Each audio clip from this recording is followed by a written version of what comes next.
Hello, everyone. Travis Rudros Pfeiffer here, joined by my favorite end of the Opus guest, and that is Mr. Cool himself, Alex Hancox. Alex, how are you, sir? Yeah, very well, Travis. Great to be here as always. Yeah, we're happy to have you here. We had you here on our shores just a little bit ago. You were in LA for the San Diego re-raise, correct?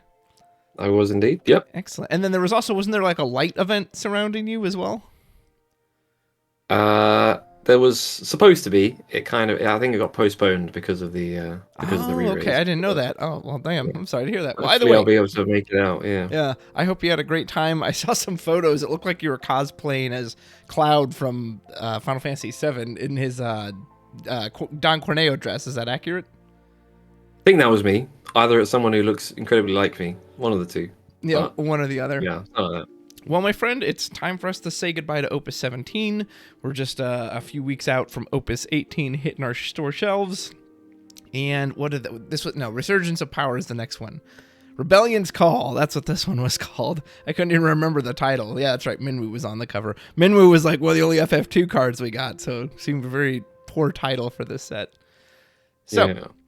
first thing I have to ask you first and foremost, because it's certainly been on my mind, and maybe I'm the only person who cares, but crystals. I just want to put it up front and center. Everything about crystals. This was a new mechanic they introduced in Opus 15, and it was intended to be, the new mechanic for the three sets of 15, 16, 17. So 17's done. They're not going to do any more crystals for the near future. They said the same thing about multi-elements, and we see now they're coming back in Opus 18, so I'm sure they'll come back again at some point. I would be flabbergasted if legit no other card gets crystal text at this point. However, this was their defined three sets. So I know I've got a lot of thoughts about them. I want to ask you, what did you think of crystals as a mechanic? How many cards they put it on, what they put it on, how they used it, whatever. Give me your thoughts about crystals. Well, first things first. I guess one of two things happened. They either didn't put it on enough cards, or they didn't put it on enough good cards, or they didn't make enough good cards and then put crystals on it. Or yeah, whatever. But yeah, out of the small amount we got, only about I don't know actually how many there were, to be honest. I know it's small, probably only 50 about total. I think there was 34.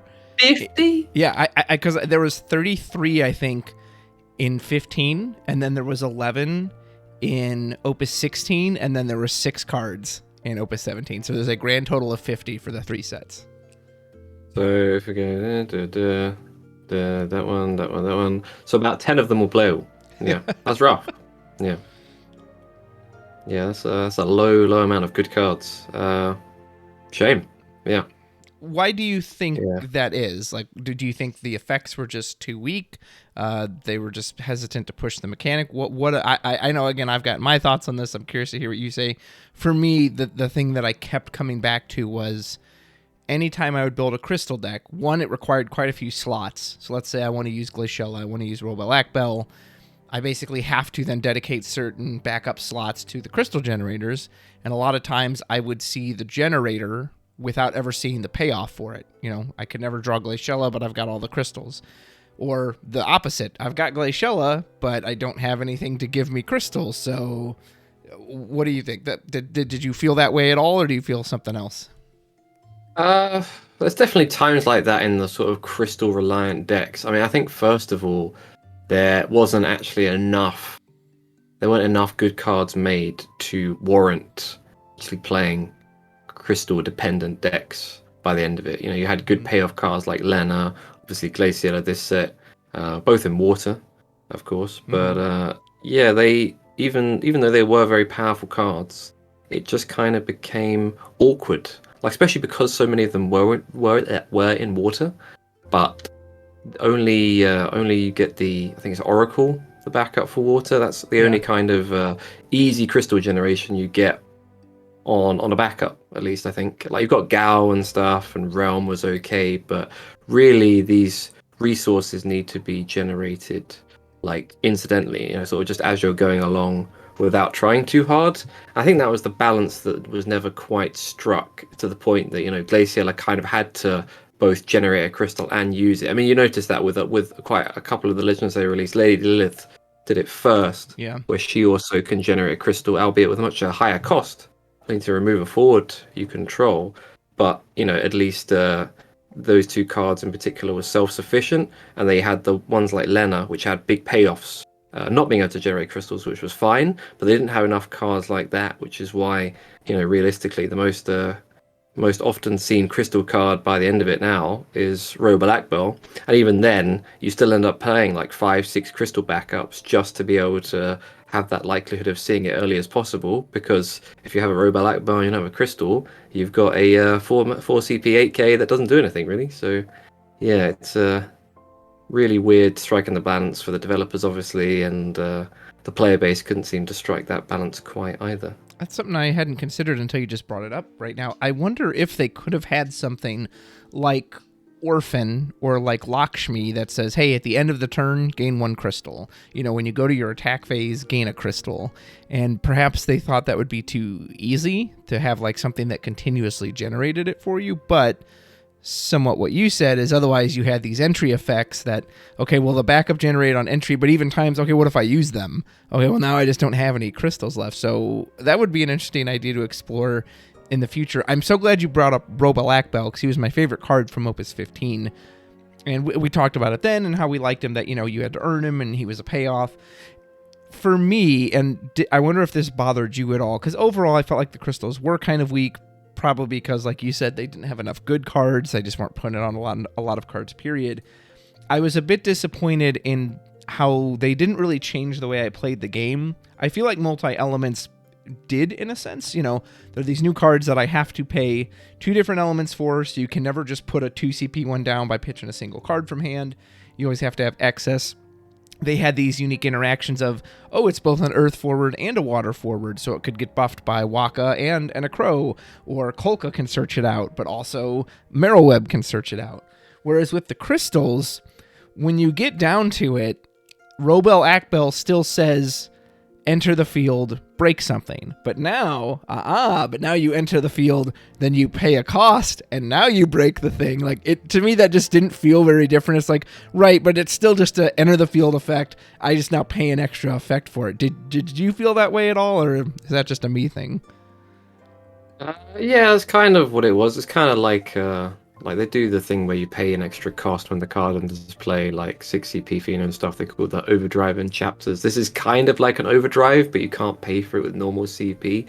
I wonder maybe if they could have actually assigned a CP value to crystals and then said, 1 crystal is equal to, I don't know, just say 2 CP for argument's sake, right? So when Robel enters play, either you can pay a crystal or you can pay 2 and also get the effect that way. Because that was kind of how I was evaluating it at first. I was thinking a crystal was worth 2 CP when Robel first came out. So I was thinking, it's a 6 CP 8K, it's not great. By the end of it, it's not really how it works. You invest in the crystal earlier, and then Robel ends up just being a 4 CP break anything, which is really good. Yeah. But there are definitely times where I'd be like, I need this Robel to be live. I would happily pay 6 for him. There's times you'd even play 7 for him, so that would be maybe a way around it. Have a crystal literally be floating CP for particular cards. Yeah. Something like that, perhaps. That's a great point. I did like the fact that they were an alternative source, a resource that you couldn't touch, that you could, hey, I put this Oracle backup down early. Now I've got this tucked away resource so that Robel is ready to come in and do his thing. And I think right there, because I liked that, I think it then also led to the thought of, yeah, but it's really awkward when you don't have it. Like you said, man, I'd pay 6 for this Robel if he actually broke something, but I haven't seen any of my crystals. So, those are all really good points and good thoughts. Is there anything else you kind of wanted to add on them? Should we move on? Anything else you want to say about crystals? Do you want to see him come back? Or were you kind of on the mechanic and you're fine if they don't put a lot of emphasis on it? I mean, I'd like to see them come back, because I don't like the idea of them introducing a new mechanic, it falling flat, and then giving up on it particularly. I think it does have potential. I just think it does need to be reworked. It's one of those things like, I'm not saying, making crystals worth CP is an easy quick fix and doesn't need a lot of thinking about. But it's quite possible, 3 sets from now, they're done with the next batch of multi-elements. They think, let's do crystals again, and they think, let's just rewrite the rule. They can do that. They can just say, from this set onwards, from the release of this set, crystals work slightly differently, and now they do this, and we think this fits with the older cards and also the newer cards that are coming out in future Opus. Something like that would be nice. That'd be cool. I'd have to see that. Shall we move on, or you want to add anything else on crystals? I think I got all my thoughts. No, you're good, Des.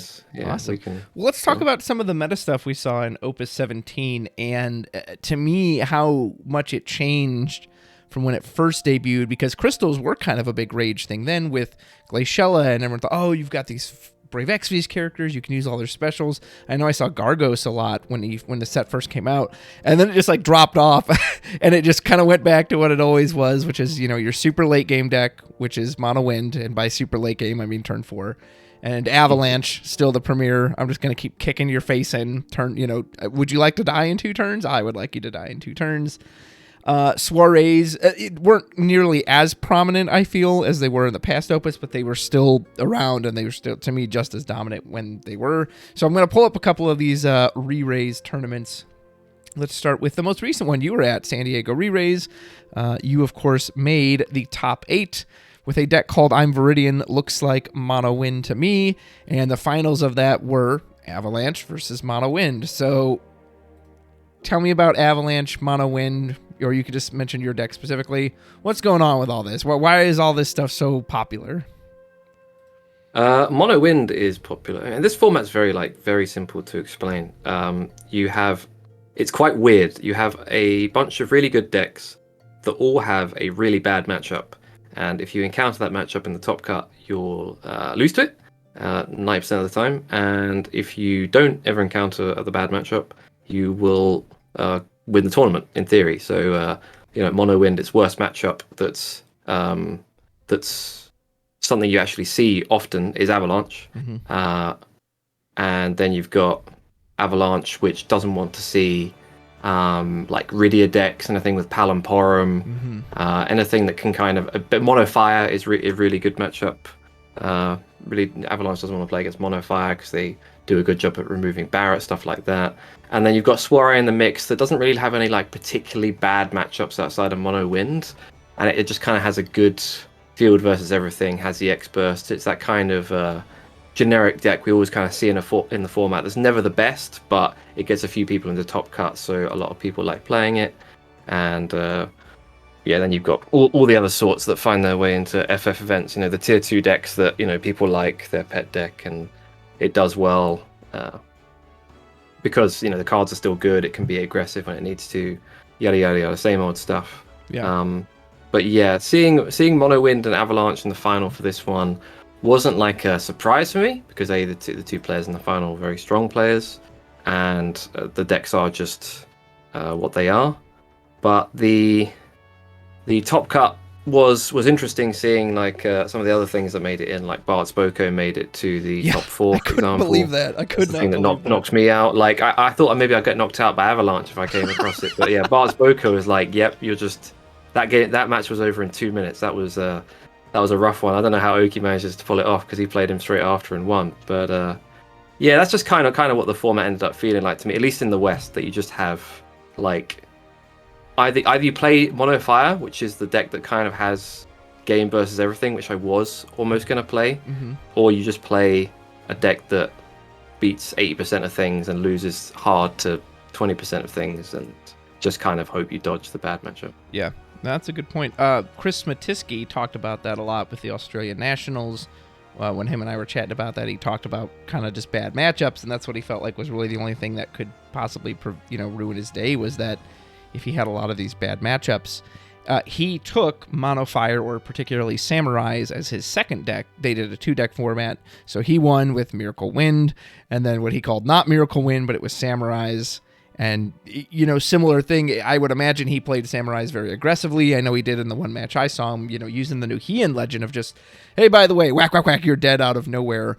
Obviously, Fire has access to Amaterasu. I think that's always going to give it a leg up. Was there anything else about Fire that you think put it in a position to be strong? Because Samurais were weird. Like, every time I saw Samurais, they were strong, but I don't know. Maybe I thought they'd be stronger. Maybe I can't quite describe it. Like, they weren't quite the powerhouse I thought they were going to be. What are your thoughts on that? I mean, Samurais I could talk about all day, because the deck I've played the most, please. That's changed the most between previous sets and this set. And it is all because of Heen, because not only is Heen a powerful card on its own, it also effectively doubles the power of some of the other cards you were playing naturally. The main reason I like Samurais so much is because it's a very mathematically sound deck. It plays a very like normal game of cards at first. It builds backups quite slowly, doesn't have a backup searcher, but it has the ability to switch play styles, play very aggressive, play quite passive, and still have a good chance in the matchups where you're able to do whichever of those things you're doing. But the main thing is the Heen, because Heen is just a simple math card. It's like if you're not playing against a deck that has a lot of EX burst, or you just don't hit the EX burst, you need to think of it that every Heen in your deck is 2 damage. So if you're just playing 3 Heen, you have effectively 6 free damage in your deck.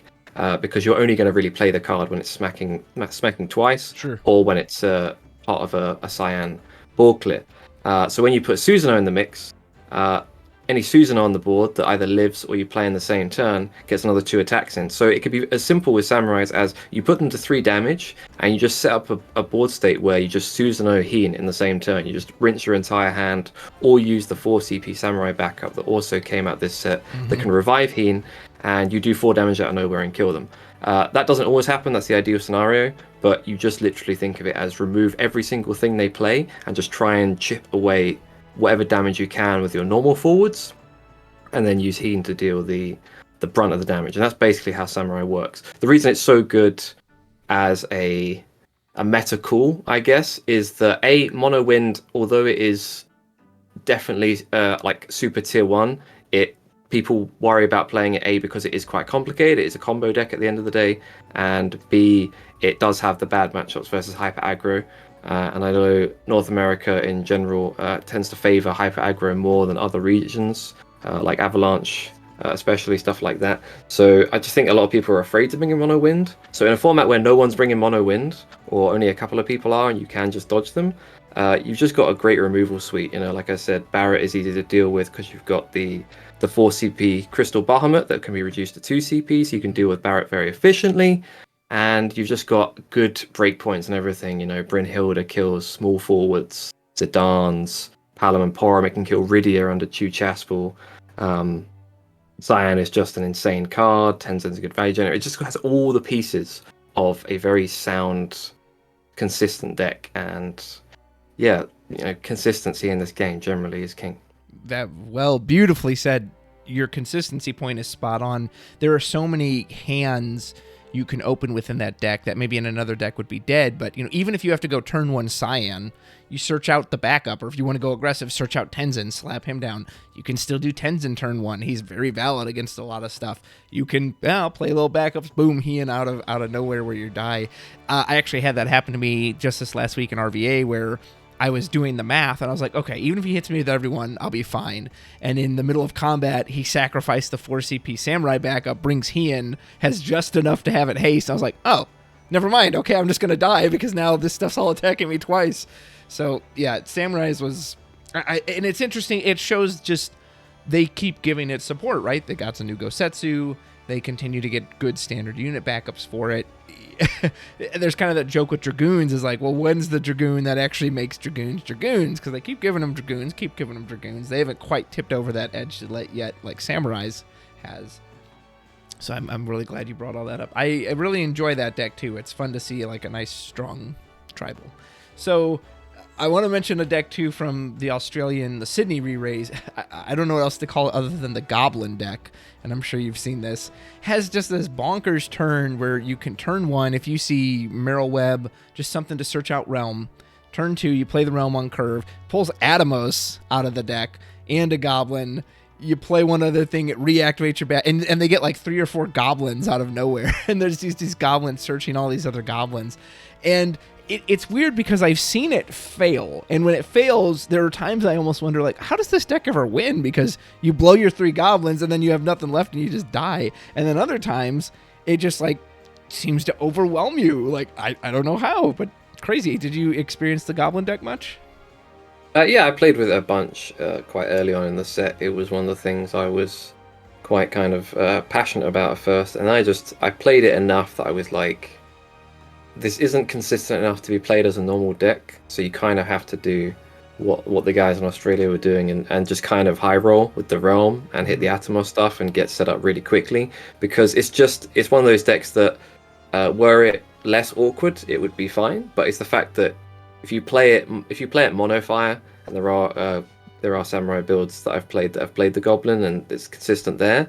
But obviously, with the amount of water backups you kind of want to play, like Verena is the Goblin Searcher, but she's in water, so you play her to search the Goblin, but then you can't tap her to play the Goblin on the following turn. So you need to have like at least 3 fire backups most of the time. But if you start the game with like 2 water backups, the Goblin is completely useless. So it's just one of those things where the deck is awkward by default, and after a while you just notice it, and it starts, the fun wears off, and it starts to feel bad. Yeah. It looks like at the San Diego Re-Race 2, if I'm not mistaken, I see 2 Kingsglaives decks in the top cut, one by Sharina Decano, 5-8, and Christopher Plummer had a You Know What to Do Tread, 9-16. I don't recall Kingsglaive getting any particular support this set, or even, was it just that deck always has potency, or what do you think about that allowed it to break into top cut? I got the Noctis last set, and Noctis was the biggest 1-card boost for a single archetype since Rain, probably in WoF or from Opus 10. It did so much, and the deck was never exactly like top tier at the time, and it's not top tier now, but it's one of those things where it's just solid. Like, it just has the ability to kill you. It doesn't maybe kill you as well as other decks, and it's not necessarily as consistent as other decks, but it's got just enough of each that it can just kind of take enough games that it just gets over the line. Like, the Noctis is, the unfair thing it's doing. You managed to build up to that well enough. I mean, it was on stream, so if anyone wants to go back and catch it in the recording or whatever, in the top 16 match, Chris Palmer played against Matt Okamoto, and in game 3, his turn 1 was Regis, Axis, Nyx, Tread, because he had like milled enough Kingsglaives off the axis of the axis to be able to use Nyx on like turn 1, I think, and it just ended up crazy. It's like Oki had to get very lucky to win that game, as many of us have pointed out to him. But that was the fact that he can do stuff like that, the fact that he can have unfair turns every now and then, it always gives it a chance of making it a top cut and causing a stir. Yeah. Of course, we've had some old favorites like Twins and Rydia still sticking around. One of my testing buddies from Australia, Hood's Claw, he man loves his Rydia, and boy, do I hate testing against it, because it's a card that just... he'll often win the game on turn 1, where he goes Rydia Orin or Rydia Porum. I've got 4 counters. I have Amaterasu in hand. Even if you were to drop a board wipe on me, you're just going to die. So, very unfun card. Not surprising to see it stick around too. The Twins as well. Anytime you have this free action ability that you can do, they're all based on counters, but you could just do it over and over and over again. And, we all know what happens when the Twins get out of hand. It's difficult to see those cards going away anytime soon, even though they are introducing more like 2 CP hate into the game, right? You had stuff like Ixion, but I don't know, that just didn't seem to slow much of that down. Any thoughts on any of that? The 2 CP hate, you mean, that's coming out called Sephiroth? There's that for a start. I can't exactly remember all that there was, but I did notice there was a lot of 2 CP hate coming out. The Twins deck has been a lot more popular, I think, in Japan than it has been over here, and I think because of that, Avalanche has been way less popular over there than it has been over here. I think it's one of those things, the two kind of one being popular stops the other being... because Porum just like solos Barrett, basically. It stops Barrett giving haste, and you can literally just go turn 1 Pal and Porum versus that deck, and if they can't kill either one on turn 1, they just kind of lose the game. It's one of those crazy matchups where you can do that. But it's interesting, because we got this like new Leviathan coming out next set, so we're going to see that it's basically like a weaker Amaterasu, but it's still a free negate when played off Rydia, right? So are we going to see more of them? I don't know. It's always been solid. It's always been fun. I mean, losing Mastery was a pretty heavy loss. Yeah. But Mastery was probably not a card any deck should have had access to in the first place. So does it stand well enough on its own 2 feet? I think so. It's just, if you're playing Rydia Palamporum, you're still playing 3 colors, and I think that consistency over 100 games is what wears people down and stops them playing the deck when it comes to a major event. All about that consistency. Speaking of consistency, got it to tie into our first point about crystals. Unless I've missed something here, looking over these tournament results, I don't see any decks that use crystals as their primary, like, hey, this is the thing I'm trying to do. Some of them have some splashes of it for sure. There's some with Robel Akbel. There is one from the Australian Nationals that did do Glaciella. That one was probably the most all-in one I've seen, and even used Mog. But other than that, not a whole lot of love for him, and didn't even see many of the Brave Exvius characters past Glaciella. Didn't really see Gargos, didn't see Dario, a lot of those. Part of that, I think, is because Glaciella ended up being so dominant on her own.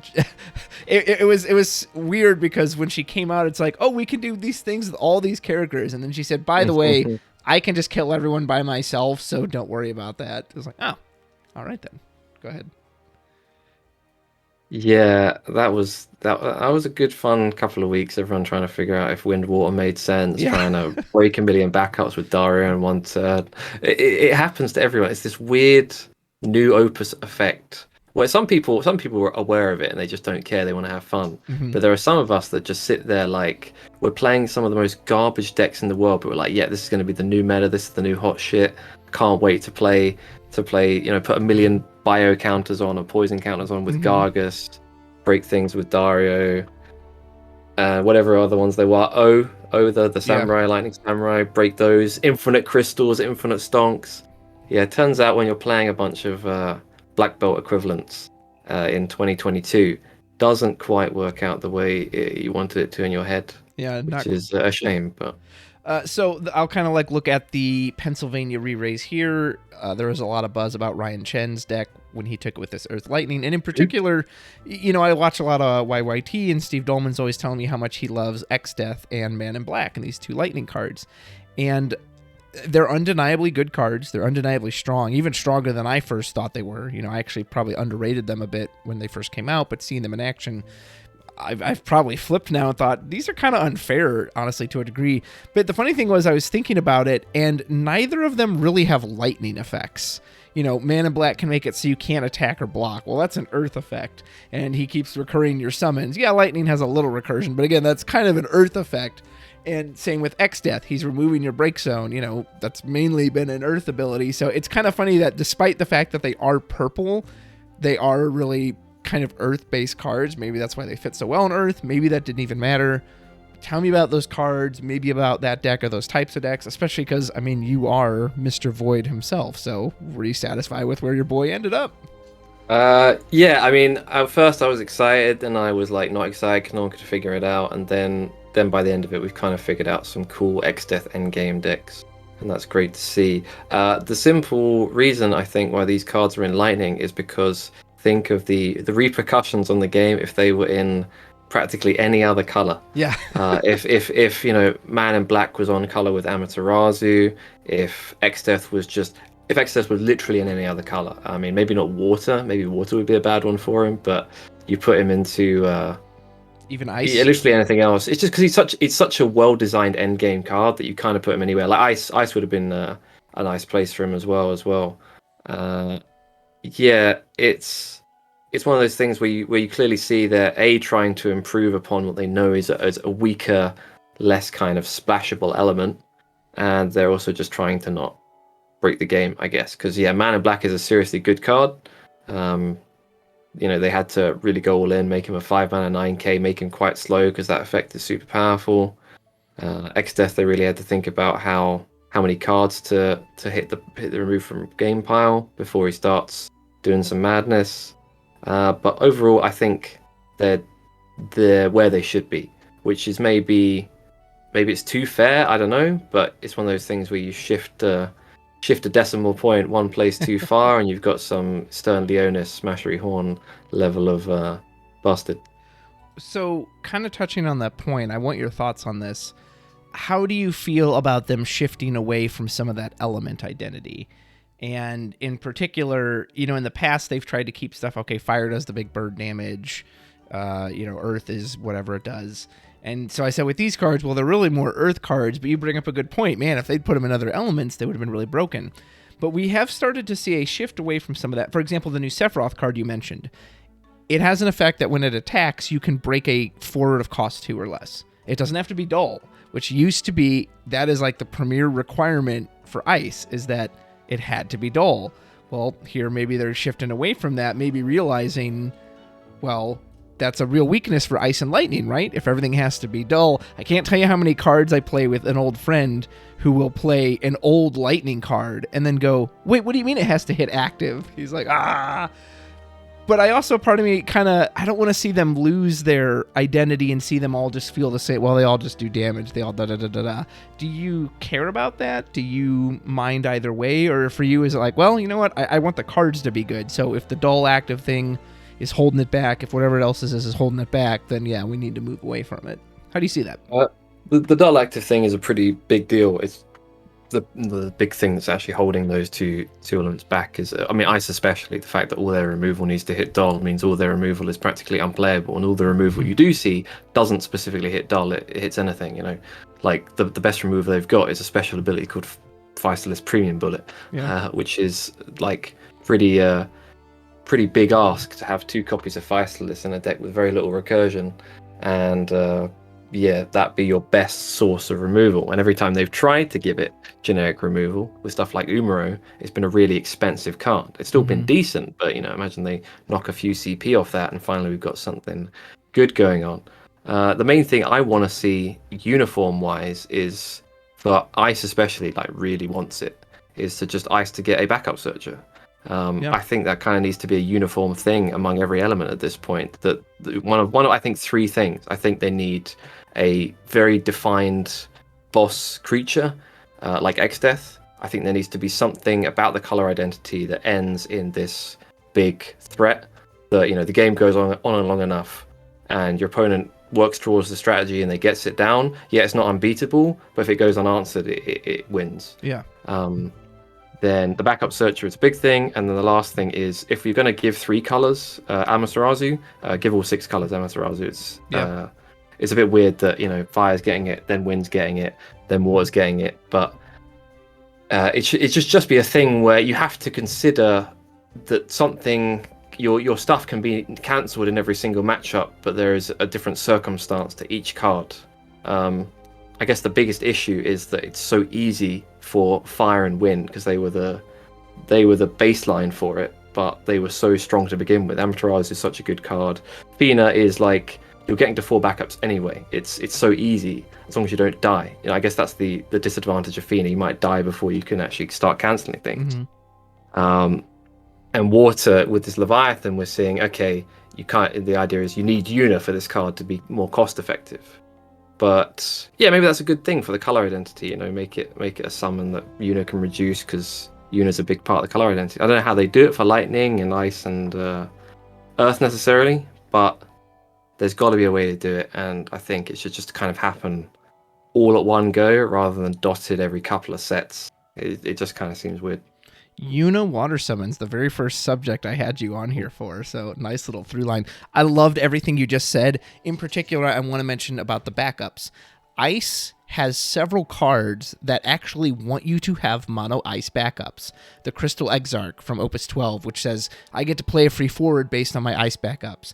Camelot from Opus 14, which says, I deal 2,000 damage to a target based on my Ice backups. Frickin' Kefka, one of my favorite Ice backups. Hey, I can do a free dull freeze every turn just by don't, but I need a bunch of Ice backups. And I was just like, well, why do they keep printing these cards that say, hey, we want you to have all the Ice backups, and they won't give you any Ice backups that search the others? And Wind, especially, I mean, Nordstalin was always incredible, but now you have Chocobo Sam too, so you just have even more consistency. Now you don't have to see one of those 3 Nordstalin. Oh, I saw Chocobo Sam turn 1. I'll play him to get the fatty, to get the Chocolate, or just get Chocolate directly. And like you said, it's one of the many reasons Wind is so top tier, is it just has so much consistency, and it has access to so many things the other elements do not. And you're 100% right. When I'm not facing Fire, there's an internal relief of, okay, I don't got to worry about Amaterasu. Every element, if they're going to keep pushing it the way they're doing it, yes, every element needs that. And I'm so glad you mentioned that. And the backups especially are very frustrating when, hey, we want you to have all these backups. Good luck drawing them, though. We're not going to help you out with that at all. Bah. Okay, so let's take a look at what else we had. Unfortunately, I don't have a ton of Japanese results here, so I can't say much on that. Let's look at what won the Singapore National. Looks like it's a soiree mix. Soirees, to the surprise of, well, at least not to me, didn't fall off at all, because why would they? They're just a generically good, strong set with a ton of EX bursts. So even if you have a bad start, sometimes you can just luck your way back into a game with the amount of bursts that come off the top for you. So did you think soirees even got weaker at all, or do you think, yeah, they were just as good as I thought they'd be? I have never personally been a fan of soiree. Even last set, when it was definitely stronger than it is this set. Mm-hmm. I don't like the way the deck draws sometimes. I don't like some matchups you're reliant on the X bursts. Yeah. Things like that. It has a really bad mono wind matchup. So I think if more people played mono wind, you'd see a lot less soiree. It's weird. I think it's just because all the cards are, I was talking to my friend about this earlier, all the cards are super mana efficient.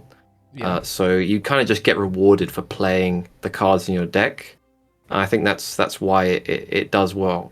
I just think it just suits less experienced, less interested players. Like people want to play, they don't want to have to like really think about it super deep. And Soiree is the perfect deck for all those people. I think honestly, Soiree is a brilliant deck because I think a lot more people are playing the game right now because decks like Soiree exist, where you can just get it for $50, have a competitive tournament ready deck, and it doesn't even take that long to learn. Yeah. So Soiree, from if I was a Square Enix employee, I'd say Soiree is the best thing they've ever probably released. From a competitive play point of view, I'm like, yeah, deck's cool, but it never. I mean, it's gotten there a couple of times, to be fair, but it never really gets to the finish line. Unless it's in the hand of someone really lucky and or smart. That's fair enough. I have to touch on Dragoons because it showed up in Australia twice in the top cut, both in the Sydney re-raise and the Nationals re-raise. I've personally never felt Dragoons is on the level of Samurais. I don't think many people would dispute that. And what is it about that deck? I don't know if you see it much over there in Europe. What is keeping it from getting to that next level? Because they've gotten the backups, they've gotten more forwards.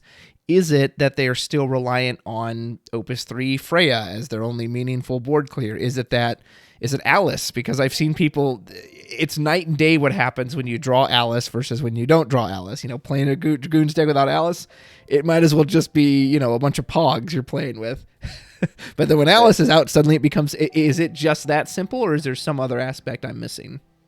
I think it's just that simple, yeah. The difference between a Dragoon deck that has Alice on turn 1 or turn 2 compared to one that just, sees it even but as late as turn 3. Yeah, like you say, it's night and day.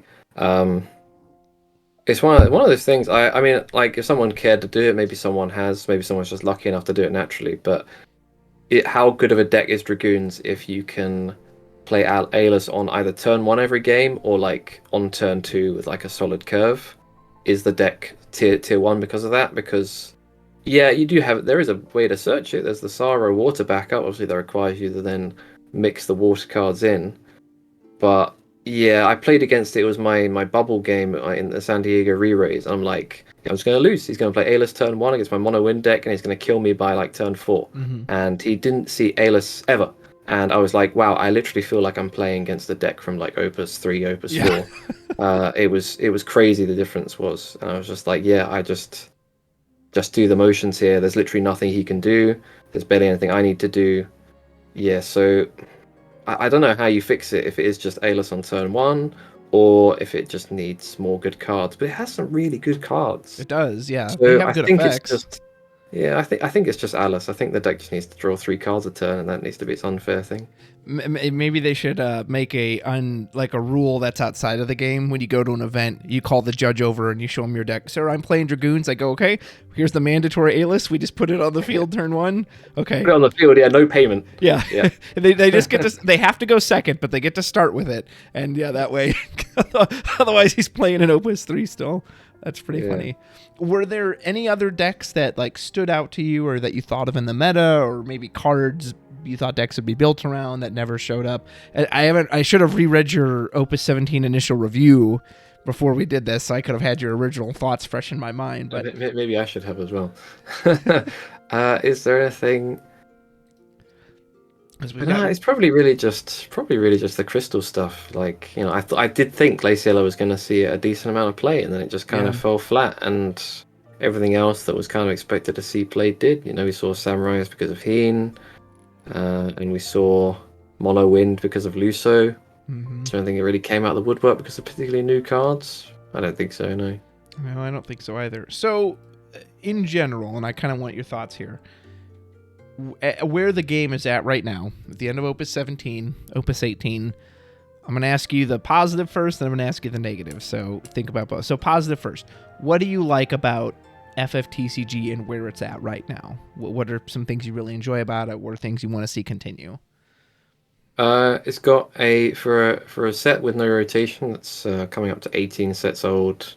Like how long it's been? How long has it been? 7 years coming up for now, I think. Mm-hmm. Uh, it is just very easy to get into as a new player, I think, because of what I was mentioning earlier about Soiree. There's a lot of good, affordable decks that teach you the mechanics Mm-hmm. and can stand up in a tournament. I'll quickly segue here to like Yu-Gi-Oh! Because Sure. I have a lot of like younger players and just new people trying to get into Yu-Gi-Oh! At my store. And Yu-Gi-Oh's got one of the highest barrier for entries, both financially and just learning the game. Mm. FF just doesn't have that to begin with. It also just has these easy options in Soiree. Kingsglaive we mentioned is a very cheap deck as well. To be honest, like most decks, pretty like you could, Rydia Twins is a more complex kind of thing, but those cards aren't exactly expensive, I don't think. Like it's just Rydia Yeah. Palom Porum as your legends there. Minwoo is like $2, I think, something like that. But yeah, it's stuff like that we're in a good place to learn how to play.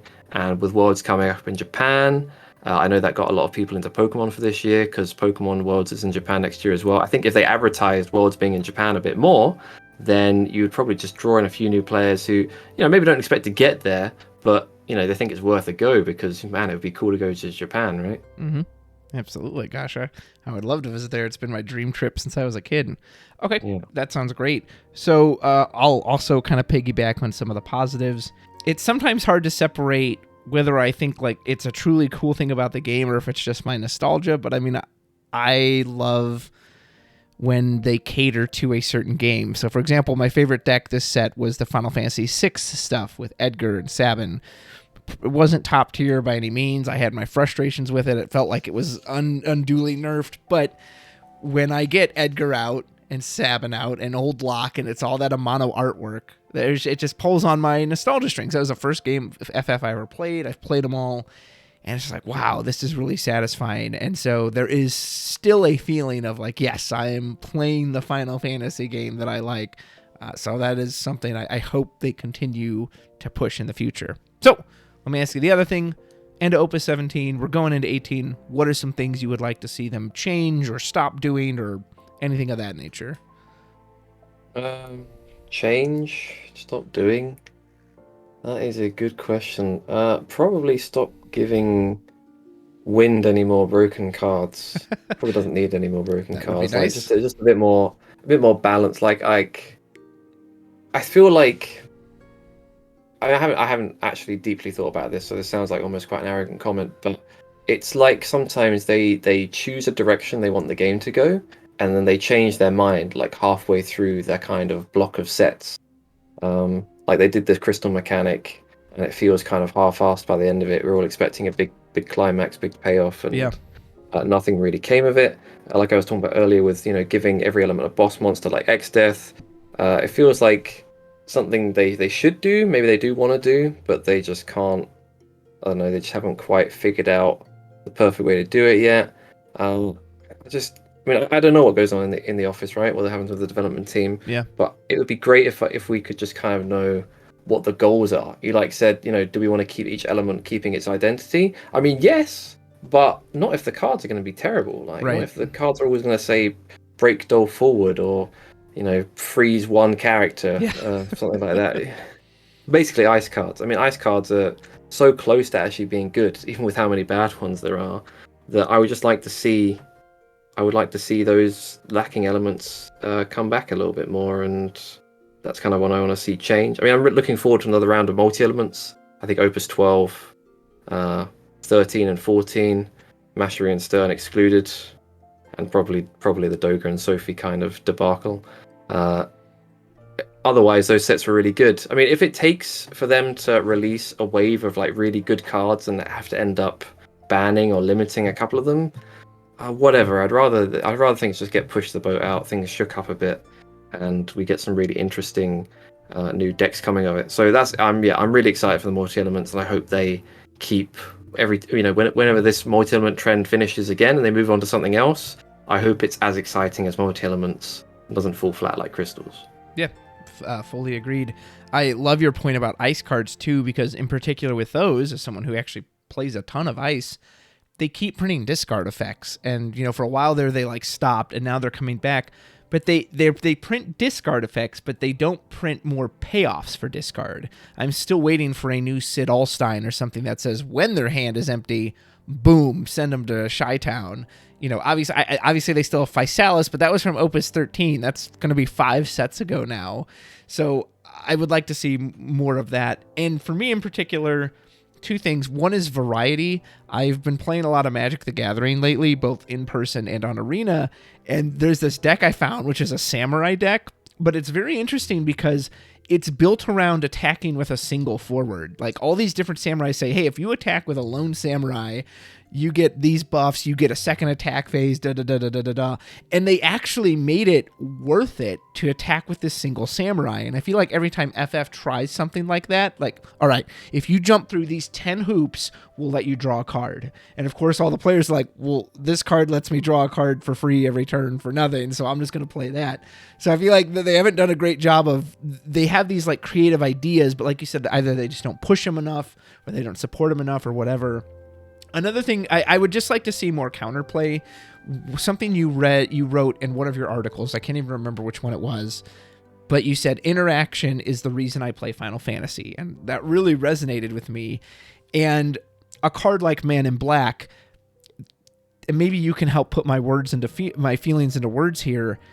There's just something that just feels wrong / bad to be playing against a player with Man in Black who says, I'm just going to get the same Amaterasu back over and over, or Kusith. Yep, cast the Kusith, get it right back. And it's just like, it feels like you were supposed to have 3 copies of that card at max if you made that decision. Not that you can just do it endlessly. It maybe same thing with like a Lulu Chocobo loop in Storm or in Wind, where it's like, no, you're only supposed to be able to use that 3 times in the game, not just sit here and, isn't it funny when I just, Typhon you 8 times in a row? So more counterplay to those kind of things. And with the Man in Black and the Zidane in particular, where they remove these cards from the game, and there's nothing you can do about it. Unless you cancel the initial ability, you can't ever get your cards back from Zidane. He's like, no, I just keep them forever.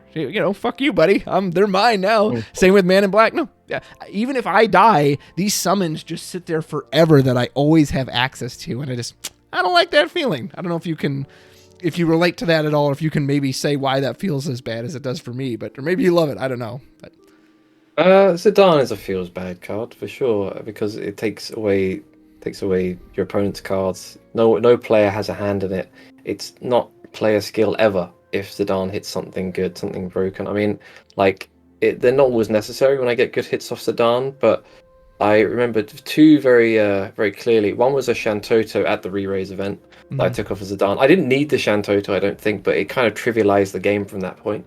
And there was one game I played in testing where I had EX Burst and Alexander, and I was on damage 3, and then I played as Zidane and hit an Axstar, and on the turn I played Axstar, I hit 4 cards, drew 2 cards of the Alexander in my damage zone, and added Athena to my hand because she's an FFBE. Oh, and it was I mean, that happens in other situations that seem less ridiculous, right? Sometimes you just draw a good hand. You don't need to use your opponent's cards. You just draw really well, and the game just goes in your favor. Man in Black, on the other hand, I would tend to disagree. Please tell me. It's Man in Black is all your cards, all your deck building. True. So all your own summons. You have to be playing a pretty high density of summons. A lot of them have to be generally 1s and 2-ofs and stuff, because you want to maximize the amount. You've kind of toolboxed your decks to be a Man in Black deck. And right now that's fine. Man in Black has a lot of opportunities to interact, right? You can Mist Dragon that Break Zone at some point if you're playing Earth. you can just like, you play a man in black and get one summon off it, and then it gets Typhoned, it gets killed by anything. Then they still played a 5 mana 9k to put a summon in the void for a little bit, and half the time the summon's like a Kusith. So yeah, it can get black man in black, but it's still quite expensive. They're still paying a fair cost. So yeah, I agree on the Zidane part. That card doesn't really need to exist. But it's also one of the only ways they've managed to make mill kind of viable. But yeah, Man in Black. I just think that was a nicely designed card. I think if it had been any cheaper, it would have been unfair. But I think it's just about right, and it's in the color right now that benefits the least from it. Yeah, if Man in Black was a wind card, holy cow. If it was a fire card, holy cow. But anything else, in ice, imagine Man in Black was in ice. It's like Terra being in ice, right? Think about Terra. How good of a card Terra is, but it's in the summon. It's in the color with the worst summons. So it's not unplayable. Man, you have to really jump through hoops to get it to work. Yeah, a Terra deck did win the Toronto re-raise, so I'll give a shout out to that. And, again, that's the only time we've seen it. I don't know if it's just he ran really hot that day, or we've all been underrating that card, and maybe something like that could really work, but... or maybe it's, I don't know. But that gotta mention that deck did win the Toronto re-raise. But it was a combination of, like, all these colors really supported well with Earth, and it didn't really rely on ice summons, which maybe that's what they intended, maybe not, I don't know. And it just used this whole gambit of summons to, I'm sure, just freeze your opponent into oblivion. Yep. I'm glad you mentioned, first of all, thank you for that insight. I appreciate your thoughts on Man in Black and Zidane. Speaking of removed from game stuff, we're 18 Opuses in now. I want to mention a few things about that we've never had in the game. Currently, there is no way to pull back cards that have been removed from the game. Correct me if I'm wrong. I think there is a way to do that in Yu-Gi-Oh! I think there was a way to do that even back when I played it. Yeah, there's a million ways to do that in Yu-Gi-Oh! Yeah. Would you ever want to see something like that in FF? Do you think we need something, or are you fine with, nope, if it's gone, it's gone?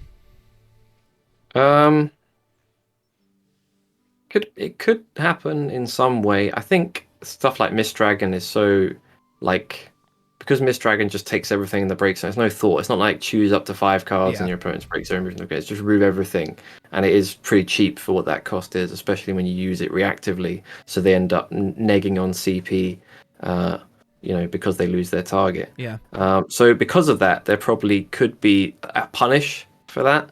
I have no idea how you do it right now. Because obviously if it was in an element you could play well with X-Death, you just end up banishing your own stuff of your choice and then get it back with whatever card. It would have to be really kind of carefully done, probably quite slow. But yeah, it could happen for sure. And then the other thing we've never had, there is no way to heal damage. Right now, damage is sacred. You take a point of damage, you're stuck on that point of damage forever. Would you ever like to see, 18 sets in now, a way to actually heal damage? And you could do it in any number of ways. It would be broken to, like, have that card come to your hand or your breaks. You could just remove it entirely. Hey, remove this card from the damage zone, but you heal it. You're no longer on 3, you're on 2. Would you ever want to see something like that, or do you want to keep the damage zone sacred? Or maybe you remember that light ace, the 4 mana 8k that has all these restrictions on it? That's the main reason I wouldn't want to see a card that heals damage, because they decided to make this light ace a card, and it's so convoluted with this garbage text that why even bother printing it in the first place? They'd have to do the exact same thing with healing damage. It would have to be so unlikely to happen that it might as well not be on the card.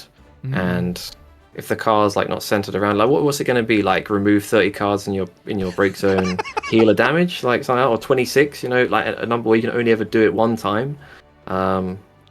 It's like, what's the point at that point? Like maybe they'd randomly tack it on a legend at some point with that kind of ridiculous level cost, but why bother? Why not just give it a more interesting bit of text instead? Yeah. That's a great point. It probably would do that. If you remove 30 cards from your break zone, mill 10 cards off the top of your deck, and pay 5, you may heal 1 point of damage. Yeah. If you do, Dollar 4 opponent control, something like that's really funny. Alex, those were all the questions I had off the top of my head. Was there anything else you wanted to mention about Opus 17 or the re-raise events, your trip to LA, or just anything in general? Well, LA was great, I'll say that. Thanks to everyone that was hanging out with me during the event and beforehand and after. It was a wonderful time, really enjoyed it. As for the FFTCG Opus 17, it was a pretty good set. It was just so happened that it's happening during a a pretty not exactly a dead time for the game, 'cause we've still got events, but everyone is eager in anticipation of next year's organized play program. The moment that kind of got announced, it's in Japan and qualifiers are coming back, people stopped really caring about the re-raises, which is pretty much when this set kind of was hitting its stride. Next set, it looks exciting, but there's the worry that it's the holiday set. It will be ending towards the end of February, so we might see like one event in EU, maybe one event NA, a few events in Australia, other territories. But yeah, like, game's in a good place. Nothing needs to be hit right now. New cards can come and completely change up the meta. It's pretty exciting just from a perspective of playing and enjoying the game. Glad you think so. I would ban so many cards, but hey, that's just me. Alex, I'm always thrilled to have you on here. Thank you so much for joining me. I'm glad to hear you had a great time. And I just got to ask here, we'll put out here for the World. So assuming once we know how you get to Worlds, whatever the season is like, are you going to try to get there? Going to try to repeat 2018? The simple answer, realistically, is yes. If I have the time, there are, I believe now, I think it's still 4 players that have made it to all 3 of the World Championships that have happened in the past. It's me, Masayuki Yamada, known as Kaka in Japan, Jason Zay of Australia, and Toby Henriette. I don't know if all those players are going to be playing next year, but I would ideally, as my own little ambition in this game, as silly as it might sound, I would like to be the one standing alone at the end of it as the player to qualify for the most championships. Well, we know you're a great enough player to get there, and I will certainly be rooting for you as one of my favorite Europeans that I'm lucky enough to get to know. So best of luck to you, sir. I will be rooting for you the whole way. Folks, thank you for watching. If you have any questions or comments, put them down below. If you have any questions for Alex, feel free to put them down. I'll happily relay those to him. What did you think of Opus 17? What cards did you like? What fell flat for you? What do you hope to see out of the next sets? How do you think the game's going? All that stuff. We're grateful to have you here, and as always, until next time, take care. Stay cool, everybody. Thanks a lot.